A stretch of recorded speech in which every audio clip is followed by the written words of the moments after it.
साल 2008 की ये बात है। दरअसल एक मुर्दा घर में एक स्ट्रेचर पर लाश को लेके जा रहे थे। उस लाश का जो हाथ था वो स्ट्रेचर से नीचे गिर जाता है। लटका हुआ हाथ वो अजीब लग रहा था। इसी बीच में एक इलेक्ट्रीशियन की नज़र उस लाश पर पड़ जाती है, उस लाश के हाथ पर पड़ जाती है। वो भाग कर जाता है। भाग के जाने के बाद उन्हें रोकता है। रोकने के बाद उस लाश के हाथ को उठाता है। उठाने के बाद उसके सीने पर रख देता है। जैसे ही उसने उसके सीने पर हाथ रखा, हाथ को रखकर वो चला जरूर जाता है, लेकिन उस लाश की जो स्मृति थी, चित्र था, उसका जो चेहरा था, उसकी आंखों में बस जाता है। बार बार ना चाहते हुए भी वो बार बार दिमाग में उसके वही चेहरा घूम रहा था, परेशान कर रहा था। इलेक्ट्रिशियन को आदत थी, वो किसी भी जगह जा सकता था, उसका काम था कहीं भी जाकर उसके अपना काम करना, ठीक करना। इसी बीच में उसके मन में एक बार फिर से क्यूरियोसिटी जगती है। जगने के बाद वो उसी लाश के पास फिर से पहुंच जाता है। जैसे जाता है तो वहां जाने के बाद देखता क्या है कि चारों तरफ उसकी नजर पड़ती है कि कोई सीसीटीवी कैमरा तो नहीं दिख रहा है, साथ ही किसी व्यक्ति की नजर उस पर है तो नहीं, क्योंकि वहां पर कोई दूसरा था ही नहीं। लाशों की वो जगह थी। आखिरकार उसके पास जाता है। पास जाने के बाद उसको एक किस कर लेता है। किस करने के बाद उसे एक बहुत तसल्ली मिलती है। तसल्ली इसलिए मिलती है कि वहां एक सुनसान सी जगह थी। उस कमरे में वहां दूर दूर तक कोई नहीं था, ना कोई शोर मचाने वाला था। जो पड़ा हुआ है वो तो वैसे भी शोर नहीं मचा सकता था। इसलिए उसने बड़े अपने आप में तसल्ली से महसूस की, बड़ा रिलीफ सा महसूस किया।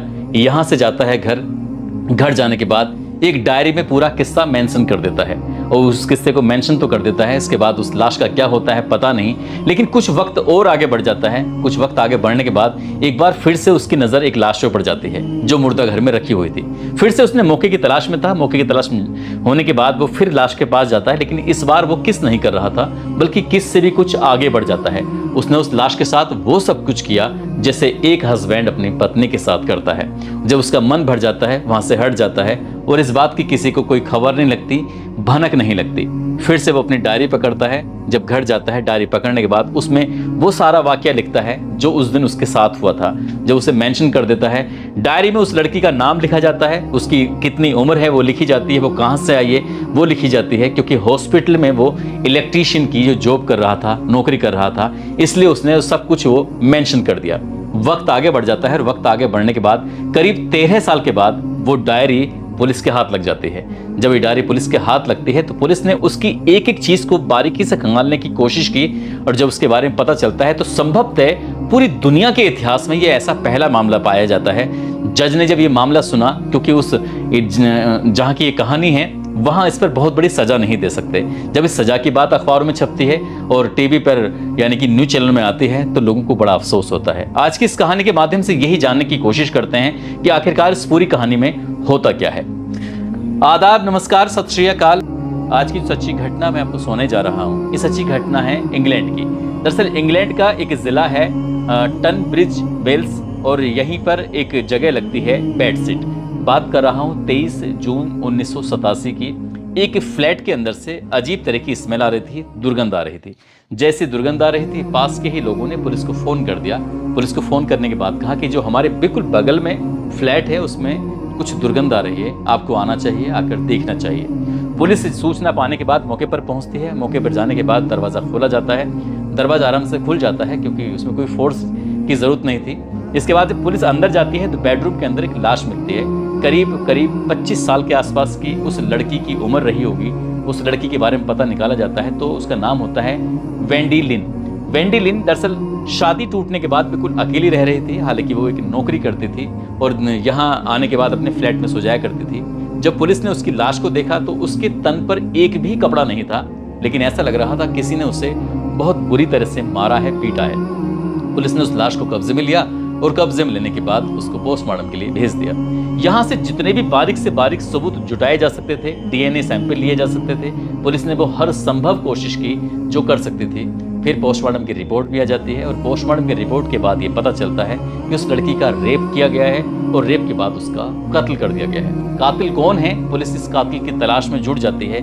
पुलिस ने हर संभव कोशिश की, हर संभव प्रयास किया, लेकिन कातिल का पता नहीं चल रहा था। इस हिसाब से जून का पूरा महीना, जून, जुलाई, अगस्त, सितंबर, अक्टूबर, नवंबर और दिसंबर का महीना, यानी कि 5 महीने बीत जाते हैं। और ये तारीख थी 15 दिसंबर साल 1987 की। इस पहली घटना के ठीक 5 महीने के बाद ये जिला लगता है टनब्रिज वेल्स, जो पहले ही जिला था। उसका एक इलाका है दक्षिण तट रोमनी मार्श। रोमनी मार्श के पास एक खेत होता है। खेत में एक लाश थी, क्योंकि जो खेत का मालिक था उसकी लाश पर नजर पड़ जाती है। ये लाश भी बिल्कुल न्यूड अवस्था में थी, नग्न अवस्था में थी। इस लाश के बारे में जब सूचना पुलिस को दी जाती है, पुलिस मौके पर पहुंच जाती है और पुलिस ने इस लड़की के बारे में पता करने की कोशिश की तो ये पता चला कि 20 साल की इस लड़की की उम्र है। इसका नाम है कैरोलिन पियर्स। कैरोलिन पियर्स दरअसल बस्तर में एक रेस्टोरेंट होता है और रेस्टोरेंट में वो नौकरी कर रही थी और इसी बीच में ये पता चलता है कि वो कई दिनों से लापता थी, रेस्टोरेंट में नौकरी करने के लिए नहीं आ रही थी। उसके बारे में हालांकि पुलिस को सूचना दी गई थी, इतला दी गई थी, लेकिन उसके बारे में कुछ पता नहीं चल पा रहा था। खेत में उसकी न्यूड अवस्था में लाश मिली, पुलिस ने उस लाश को कब्जे में लिया। कब्जे में लेने के बाद उसको पोस्टमार्टम के लिए जब भेजा जाता है तो यहाँ पर बड़ी इत्तेफाक की बात यह होती है कि जैसा जैसा पहली लड़की के साथ हुआ था, ठीक 5 महीने बाद दूसरी लाश जो मिली थी ठीक वैसा ही उसके साथ हुआ था। और उससे और भी ज्यादा पुख्ता बात यह मिल जाती है क्योंकि दोनों के पास जो डीएनए सैंपल मिला था वो एक ही पुरुष का था। और उसके बाद यहाँ पर जो डीएनए सैंपल पहले वाले में डीएनए सैंपल के साथ साथ जो फिंगरप्रिंट मिले थे वो उस व्यक्ति का एक आदमी का था, लेकिन वो किसका था, कौन है, पुलिस अब इसकी जांच पड़ताल में जुट जाती है। जब इन दोनों लड़कियों के परिवार वालों को ये बात की जानकारी होती है तो वो पुलिस के पास बार बार आते थे ये जानने के लिए कि साहब इसमें कुछ मदद कर दीजिए, कातिलों को पकड़ लीजिए। पुलिस ने तमाम कोशिशें की, जो प्राइवेट डिटेक्टिव था उस प्राइवेट डिटेक्टिव को भी लगाया गया, कई साल तक लगातार वो कोशिश करता रहा, लेकिन वहां से कुछ सफलता मिल नहीं पाती है। आखिरकार पुलिस ने जो डीएनए सैंपल का था, साथ ही जो पूरे केस की फाइल थी उसको, उसकी जो पूरी डिटेल थी ये राष्ट्रीय डेटाबेस में रख लिया था, संजो लिया था, सुरक्षित कर लिया था, क्योंकि उन्होंने कहा कि भविष्य में अगर कोई इस तरह का अपराध होता है तो कम से कम ये जानने की कोशिश करेंगे। और वैसे विदेश में वो पूरा एक बैंक बना के रखते हैं, जो केस नहीं खुलते हैं या खुल जाते हैं तो उनका पूरा एक रिकॉर्ड होता है कि इसमें किसने, कौन अपराधी है, कौन नहीं है, और जिनका नहीं होता उनका भी एक रिकॉर्ड मेंशन किया जाता है। ऐसे करते करते साल 1987 की बात थी, 88, 89, 90, 91 और कैसे करते करते लगभग 33 साल बीत जाते हैं। साल 2020 की मैं बात कर रहा हूँ। दरअसल पुलिस के हाथ एक व्यक्ति लग जाता है। पुलिस ने उस व्यक्ति को पकड़ा, पकड़ने के बाद उसकी जांच पड़ताल करना शुरू कर देते हैं। उस पर कुछ अपराध था, कुछ शिकायत थी उसके ऊपर। पुलिस ने जब उसके कुछ डेटा वगैरह बनाना शुरू किया, उसका रिकॉर्ड तैयार करना शुरू किया, तो रिकॉर्ड तैयार करने के बाद जो पुलिस के पास अपना खुद का रिकॉर्ड था जो नेशनल डेटाबेस में संरक्षित था, उससे जब उसने मिलान करना शुरू किया है तो पुलिस एकदम से भौचक्की सी रह जाती है, सोचने पर मजबूर हो जाती है। जैसे आपने हॉलीवुड की फिल्मों में देखा होगा कि एक तरफ एक आदमी का चेहरा चलता रहता है, दूसरी तरफ उसे मिलान करने के लिए एक सॉफ्टवेयर होता है, उससे मिलान जब कर रहे थे तो 90% जो डीएनए था, सैंपल था, वो मैच कर जाता है। यानी कि वो 1987 में जो घटना हुई थी वो साल 2020 में पकड़े गए उस व्यक्ति से 90% जैसे ही ये डीएनए सैंपल मैच कर जाता है। अब पुलिस ने उस व्यक्ति से पूछताछ करना शुरू किया, लेकिन 90% था, इसलिए उसे अपराधी भी नहीं बना सकते थे। पुलिस ने फिर एक काम किया, ये जानने की कोशिश की कि आखिरकार उसके घर में कौन कौन सदस्य रहते हैं। पुलिस वहां जाती है, सभी सदस्यों का डीएनए सैंपल लिया जाता है। डीएनए सैंपल लेने के बाद उनके फिंगरप्रिंट लेने के बाद और फिर उनकी जांच पड़ताल शुरू की जाती है। तो इस व्यक्ति का एक बड़ा भाई होता है, इसका नाम होता है डेविड फुलर। डेविड फुलर, जिसकी उम्र 66 साल के आसपास होती है। दरअसल उसके डीएनए से 100% मिलान हो जाता है, मेल हो जाता है, मेल खा जाता है। पुलिस को पूरी तरह से यकीन हो चुका था कि 25 साल की वेंडी लिन, साथ ही 20 साल की कैरोलिन पियर्स, इन दोनों की हत्या इसने की है। अब उस व्यक्ति को पकड़ने के लिए 3 दिसंबर 2020 को आखिरकार पुलिस उसके घर में जाती है। पुलिस के चारों कैमरे लगे हुए थे, पुलिस की खुद की अपने सीसीटीवी कैमरे, उससे पूछताछ की जाती है। पूछताछ करने के बाद उससे दोनों कत्ल के बारे में पूछा जाता है। तो उस व्यक्ति ने ये कत्ल का जो जुर्म था इसको कबूल कर लेता है। उसने कहा कि वो लड़कियां विरोध कर रही थी, मैं उनके साथ कुछ करना चाहता था, और जब कर रहा था तो वो विरोध कर रही थी, इसलिए मैंने उनको मार दिया। बस उसने अपने कत्ल का जो इल्जाम था उसने स्वीकार कर लिया। पुलिस ने उसके घर की अब तलाशी लेना शुरू कर दिया। जैसे पुलिस ने उसके घर की तलाशी ली तो उसके पास एक जो उस वक्त कंप्यूटर था, वो कंप्यूटर रखा हुआ था। कंप्यूटर में पुलिस ने जब देखा तो उसके पास 34,000 पिक्चर की फोटो थी, 34,000। और उस 34,000 फोटो में उसके सैर सपाटे के, कभी समुद्र किनारे तो कभी किसी लड़की के साथ, कभी कहीं, तो इस तरह से 34,000 फोटो थे उसके पास। पुलिस ने इसके कारण जाना कि इतने सारे फोटो क्यों। साथ ही उसके पास 30 मोबाइल थे, 30 मोबाइल उसके पास थे, और 2200 स्टोरेज डिस्क थी उसके पास, जिसमें क्या वीडियो थी। और वीडियो को देखने के बाद पुलिस के होश फाख्ता हो जाते हैं। दरअसल पुलिस के होश फाख्ता इसलिए हो जाते हैं क्योंकि उसने कुछ ऐसा वीडियो रिकॉर्ड किया था जो मुर्दा थे, मरे हुए इंसानों के साथ उसने, यानी कि महिलाओं, लड़कियों या बुजुर्ग के साथ उसने उनके साथ गंदा काम किया था। और उस दृश्य को, उन पलों को उसने अपने मोबाइल में कैद कर लिया था, उनका रिकॉर्ड अपना उसने बना लिया था। आखिरकार पुलिस को एक डायरी मिल जाती है। पुलिस ने जब इस डायरी को पढ़ना शुरू किया तो डायरी के पन्ने जब पलटना शुरू किया है तो पन्ने में हर एक चीज़ लिखी हुई थी कि पहली बार उसकी मुलाकात कैसे एक मुर्दे से होती है, उसका हाथ गिर जाता है, उसको संभाल के रखता है, उसको किस करता है, दूसरे मुर्दे के पास जाता है, उसको किस करता है, उसके शरीर के अलग अलग हिस्सों को छूता है, उसके बाद फिर उसके साथ वो शारीरिक संबंध बनाता है। वहाँ कोई विरोध नहीं था, कोई प्रदर्शन नहीं था, कोई चीख नहीं थी, कोई पुकार नहीं था, एकदम सन्नाटा था, शांति थी। और वो शांति उसे इतनी ज़्यादा पसंद आती है कि साल 2008 में उसने इस सिलसिला शुरू किया था और साल 2020 तक उसने कई हॉस्पिटलों में नौकरी की थी। और कई हॉस्पिटलों में जो पोस्टमार्टम के लिए महिलाएं, लड़कियां या जिनकी बेमौत मौत हो जाया करती थी, वो आती थी, उनके साथ वो ऐसे ही शारीरिक संबंध बना रहा था। पुलिस ने जो इन गिनतियों को देखना शुरू किया तो 102 महिलाओं की लाशों के साथ उसने ये शारीरिक संबंध बनाए थे, जिसमें कम से कम जो उम्र थी वो 9 साल होती है और अधिकतम जो उम्र होती है वो 80 साल होती है। यानी कि उसने किसी को नहीं बख्शा।